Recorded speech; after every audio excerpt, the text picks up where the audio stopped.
ভীমকে আমার থেকে বেশি ভালো আর কেই বা জানে মিত্র? ওর চেহারার মতন ওর বুদ্ধিও মোটা। ও মূর্খ। ওকে বীরগতি প্রাপ্ত হওয়ার দিকে ঠেলে দেওয়া কঠিন হবে না। চিন্তা তো কেবল অর্জুনের জন্যই হচ্ছে। এছাড়াও অর্জুনের থেকে বেশি চিন্তা ওর মায়াবী সারথী বাসুদেবকে নিয়ে। কাল সিন্ধু নরেশ ওর হাতে মারা যাক বা না মারা যাক, কিন্তু অর্জুনের অন্ত নিশ্চিত। সেটা কি করে মামাশ্রী? জয়দ্রথের সাথে সাথে ওর পিতার একটা অভিশাপও চলে আসছে। অভিশাপ? হ্যাঁ ভাগ্নে, জয়দ্রথকে যে বধ করবে তার জন্য তো অভিশাপই হবে না। ও হলো ওর পিতার একমাত্র পুত্র। আর এই কথাটা তোমার চেয়ে বেশি আর কেই বা জানে ভাগ্নে, যে পুত্র মোহ পিতাকে দিয়ে কি কি করিয়ে নিতে পারে। ওর পিতা তপবনে গিয়েও পুত্রমোহ ত্যাগ করতে পারেননি। হলো কি, যে একদিন জয়দ্রথ ওনার চরণ স্পর্শ করে আর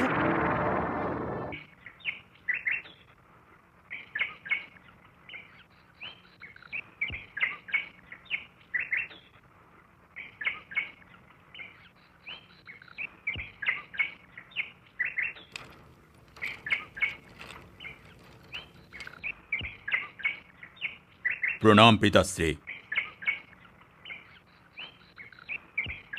দীর্ঘজীবী হও। আমাকে ওই আশীর্বাদ দিন পিতাশ্রী, যেটা হস্তিনাপুর নরেশ শান্তনু নিজের পুত্র ভীষ্মকে দিয়েছিলেন। না তুমি গঙ্গাপুত্র ভীষ্মপুত্র, আর না আমি শান্তনু। আমি তোমাকে ইচ্ছা মৃত্যুর আশীর্বাদ দিতে পারবো না, কিন্তু তোমাকে একটা অভিশাপের কবচ অবশ্যই আমি পরিয়ে দিতে পারি। হে পুত্র, যে তোমার কেটে যাওয়া মস্তকের ভূমির ওপর পড়ার কারণ হবে, তার মস্তকে ওই সময় একটা বিস্ফোরণ হবে, সেটাই ওর মৃত্যুর কারণ হয়ে দাঁড়াবে।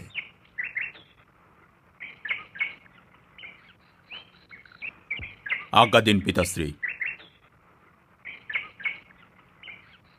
এই জন্যে কাল তো এই যুদ্ধের অন্তিম দিন হিসেবে ভেবেই নিতে পারো ভাগ্নে। যদি অর্জুন জয়দ্রথকে বধ করতে না পারে, তবে ও অগ্নি সমাধি নিয়ে নেবে।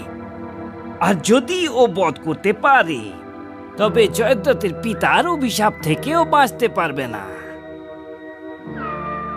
এই জন্যে কালকের দিন শুভই শুভ ভাগ্নেরা। প্রতীক্ষা করবার যোগ্য। আসুন সিন্ধু নরেশ, বসুন। কি হয়েছে সিন্ধু নরেশ? মহাভারত।